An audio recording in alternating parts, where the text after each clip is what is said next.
नाशिक जिल्ह्यामध्ये आरोग्य सुविधेचा खूप मोठ्या प्रमाणावर अभाव आहे. येथील रुग्णाला उपचारासाठी सोलापूर लातूरला जावं लागतं. त्या ठिकाणी MRI मशीन उपलब्ध नाही.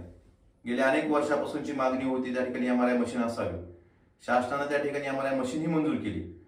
परंतु काल आरोग्य विभागाने एक निर्णय घेतला. त्यातून धाराशिवची MRI मशीन इचलकरंजीला आणि तुळजापूरची सिटी स्कॅन मशीन लोणावळ्याला हलवण्याचा दुर्दैवी निर्णय घेतला. महायुती सरकारनं खरं तर धाराशिव सारख्या जिल्ह्यामध्ये आरोग्याच्या सुविधा वाढवणं गरजेचं होतं.